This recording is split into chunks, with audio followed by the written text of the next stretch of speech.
Children Ministry, Senior Boys and Girls.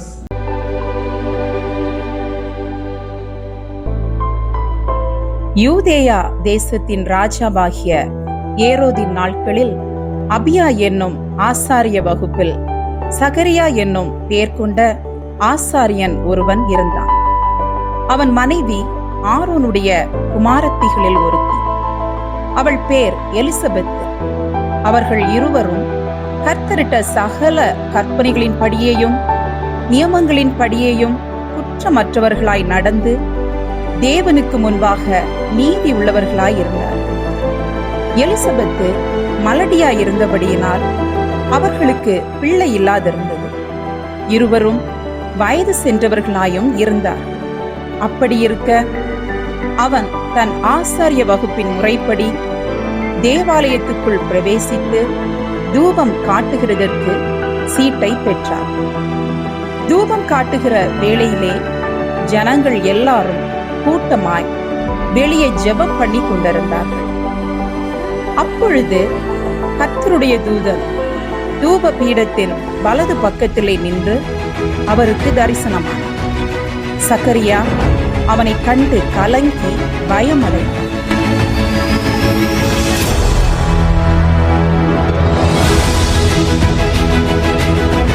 சகரியாவே, பயப்படாதே, உன் வேண்டுதல் கேட்கப்பட்டது. உன் மனைவியாகிய எலிசபெத்து உனக்கு ஒரு குமாரனை பெறுவாள்.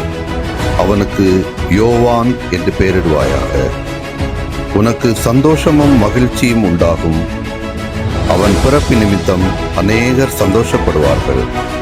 அவன் கர்த்தருக்கு முன்பாக பெரியவனாயிருப்பான். திராட்சரசமும் மதுவும் குடியான்.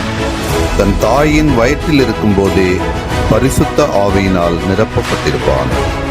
அவன் இஸ்ரவேல் சந்ததியாரில் அநேகரை அவர்கள் தேவனாகிய கர்த்தரிடத்தில் திருப்புவான். இதை நான் எதினால் அறிவேன்? நான் கிழவனாய் இருக்கிறேன், என் மனைவியும் வயது சென்றவளாய் இருக்கிறாளே. நான் தேவ சந்நிதியில் நிற்கிற காபிரியேல் என்பவன். நான் உனக்கு இந்த நற்செய்தியை அறிவிக்க வந்தேன். என் வார்த்தைகளை நீ விசுவாசியாதபடியினால் இவைகள் சம்பவிக்கும் நாள் மட்டும் நீ பேசக்கூடாமல் ஊமையாயிருப்பாய். ஜனங்கள் சகரியாவுக்கு காத்திருந்து அவன் தேவாலயத்தில் தாமதித்ததினால் ஆச்சரியப்பட்டார்கள். அவன் வெளியே வந்தபோது அவர்களிடத்தில் பேசக்கூடாதிருந்தான். அதனாலே தேவாலயத்தில் ஒரு தரிசனத்தை கண்டான் என்று அறிந்தார்கள். அவனும் அவர்களுக்கு சைகை காட்டி ஊமையாயிருந்தான். அவனுடைய ஊழியத்தின் நாட்கள் நிறைவேறின உடனே தன் வீட்டுக்கு போனான். அந்நாட்களுக்கு பின்பு அவன் மனைவியாகிய எலிசபெத்து கர்ப்பவதியாகி, ஜனங்களுக்குள்ளே எனக்கு உண்டாயிருந்த நிந்தையை நீக்கும்படியாக கர்த்தர் இந்த நாட்களில் என்மேல் கடாட்சம் வைத்து எனக்கு இப்படி செய்தருளினார். இப்படி சொல்லி 5 மாதம் எலிசபெத்து வெளிப்படாதிருந்தாள். 6ஆம் மாதத்திலே காபிரியேல் என்னும் தூதன் தாவீதின் வம்சத்தானாகிய யோசேப்பு என்கிற புருஷனுக்கு நியமிக்கப்பட்டிருந்த ஒரு கன்னிகை இடத்திற்கு தேவனாலே அனுப்பப்பட்டார். அந்த கன்னிகையின் பேர் மரியாள். அவள் இருந்த வீட்டில் தேவதூதன் பிரவேசித்து, கிருபை பெற்றவளே வாழ்க, கர்த்தர் உன்னுடனே இருக்கிறார். ஸ்திரீகளுக்குள்ளே நீ ஆசீர்வதிக்கப்பட்டவள். அவளோ அவனைக் கண்டு அவன் வார்த்தையினால் கலங்கி இந்த வாழ்த்துதல் எப்படிப்பட்டதோ என்று சிந்தித்துக் கொண்டிருந்தாள். மரியாளே, பயப்படாதே, நீ தேவனிடத்தில் கிருபை பெற்றாய். இதோ நீ கர்ப்பவதியாகி ஒரு குமாரனை பெறுவாய். அவருக்கு இயேசு என்று பெயரிடுவாயாக. அவர் பெரியவராக இருப்பார். உன்னதமானவருடைய குமாரன் என்னப்படுவார். கர்த்தராகிய தேவன் அவருடைய பிதாவாகிய தாவீதின் சிங்காசனத்தை அவருக்கு கொடுப்பார். அவருடைய ராஜ்யத்திற்கு முடிவிராது. இது எப்படியாகும்? புருஷனை அறியேனே. பரிசுத்த ஆவி உன்மேல் வரும், உன்னதமானவருடைய பலம் உன்மேல் நிழலிடும். ஆதலால் உன்னிடத்தில் பிறக்கும் பரிசுத்தமுள்ளது தேவனுடைய குமாரன் என்னப்படும். இதோ உன் இனத்தாளாயிருக்கிற எலிசபெத்தும் தன் முதிர் வயதிலே ஒரு புத்திரனை கர்ப்பம் தரித்திருக்கிறாள். மலடி எனப்பட்ட அவளுக்கு இது 6ஆம் மாதம். தேவனால் கூடாத காரியம் ஒன்றுமில்லை. இதோ நான் ஆண்டவருக்கு அடிமை. உம்முடைய வார்த்தையின்படி எனக்கு ஆகக் கடவது. அந்நாட்களில் மரியாள் எழுந்து சகரியாவின் வீட்டிற்குள்ளே பிரவேசித்து எலிசபெத்தை வாழ்த்தினாள். மரியாளுடைய வாழ்த்துதலை எலிசபெத்து கேட்டபொழுது அவளுடைய வயிற்றிலிருந்த பிள்ளை துள்ளிற்று. எலிசபெத்து பரிசுத்த ஆவியினால் நிரப்பப்பட்டு உரத்த சத்தமாய், ஸ்திரீகளுக்குள்ளே நீ ஆசீர்வதிக்கப்பட்டவள், உன் கர்ப்பத்தின் கனியும் ஆசீர்வதிக்கப்பட்டது. என் ஆண்டவருடைய தாயார் என்னிடத்தில் வந்தது எனக்கு எதனால் கிடைத்தது? இதோ நீ வாழ்த்தின சத்தம் என் காதில் விழுந்தவுடனே என் வயிற்றில் உள்ள பிள்ளை களிப்பாய் துள்ளிற்று. அவர் தம்முடைய அடிமையின் தாழ்மையை நோக்கி பார்த்தார். இதோ இது முதல் எல்லா சந்ததிகளும் என்னை பாக்கியவதி என்பார்கள். வல்லமையுடையவர் மகிமையானவைகளை எனக்கு செய்தார்.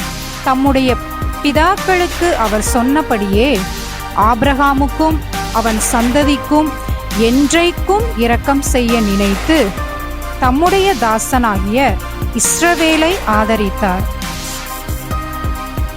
மரியாள் ஏறக்குறைய 3 மாதம் அவளுடனே இருந்து தன் வீட்டுக்கு திரும்பி போனாள். எலிசபெத்துக்கு பிரசவ காலம் நிறைவேறின போது அவள் ஒரு புத்திரனை பெற்றாள். கர்த்தர் அவளிடத்தில் தம்முடைய இரக்கத்தை விளங்க பண்ணினார் என்று அவளுடைய அயலகத்தாரும் பந்து ஜனங்களும் கேள்விப்பட்டு அவளுடனே கூட சந்தோஷப்பட்டார்கள். 8ஆம் நாளிலே பிள்ளைக்கு விருத்த சேதனம் பண்ணும் படிக்கு அவர்கள் வந்து, இந்த பிள்ளைக்கு என்ன பெயரிடலாம்? அதன் தகப்பனுடைய நாமத்தின்படி சகரியா என்று பெயரிடலாம். அப்படியல்ல, அந்த பிள்ளைக்கு யோவான் என்று பெயரிட வேண்டும். உன் உறவின் முறையாரில் இந்த பெயருள்ளவன் ஒருவனும் இல்லையே. அப்படியானால் இந்த பிள்ளைக்கு என்ன பெயரிடலாம்? அவன் எழுந்து பலகையை கேட்டு வாங்கி இவன் பேர் யோவான் என்று எழுதினான். எல்லாரும் ஆச்சரியப்பட்டார்கள்.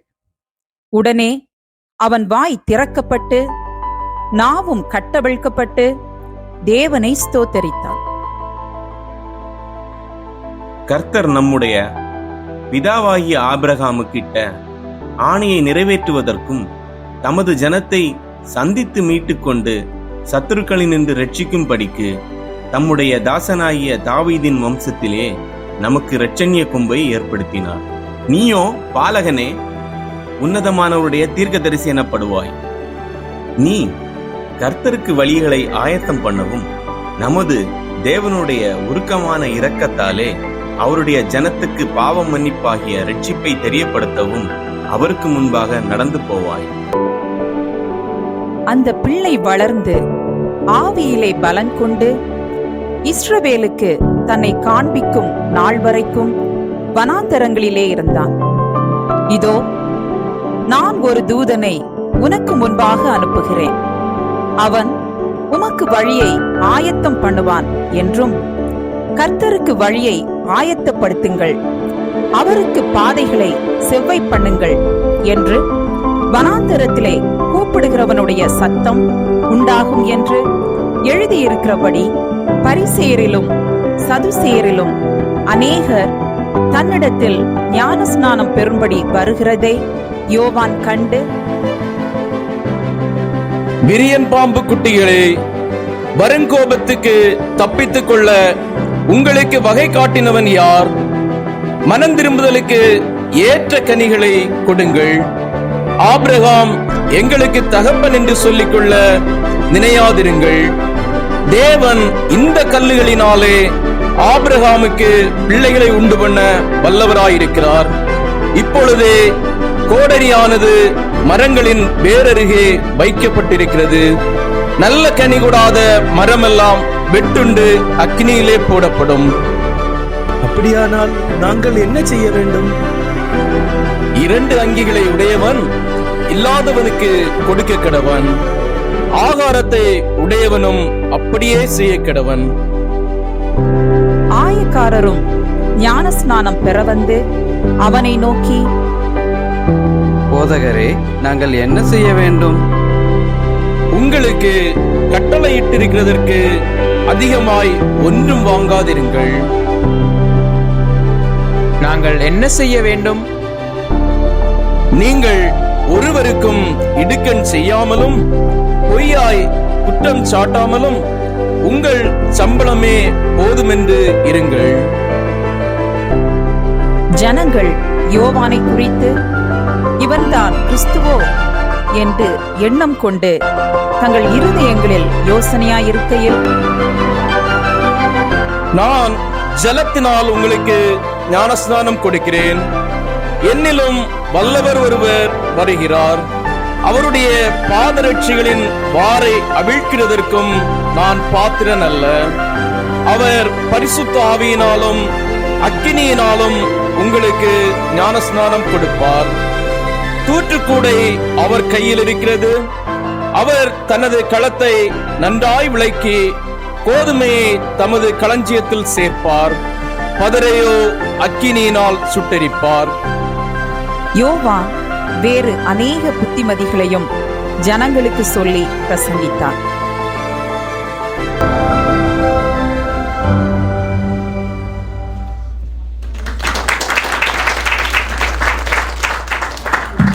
யோவான் ஸ்நானம். யோவானை குறித்து சொல்லப்பட்ட தீர்க்க தரிசனத்தின்படி யோவான் கர்த்தருக்கு வழியை ஆயத்தப்படுத்தி அவருக்கு பாதைகளை செவ்வைப்படுத்தி இஸ்ரவேல் சந்ததியாரில் அநேகரை அவர்கள் தேவனாகிய கர்த்தரிடத்துக்கு திருப்பினான். அதாவது கர்த்தராகிய இயேசு கிறிஸ்துவினிடத்தில் திருப்பினான் என்பதை மிக அருமையாக நாடகத்தின் மூலமாய் எடுத்துச் சொன்ன இந்த சிறு பிள்ளைகளுக்கு கர்த்தராகிய இயேசு கிறிஸ்துவின் நாமத்தில் நன்றிகளை தெரிவித்துக் கொள்கிறோம்.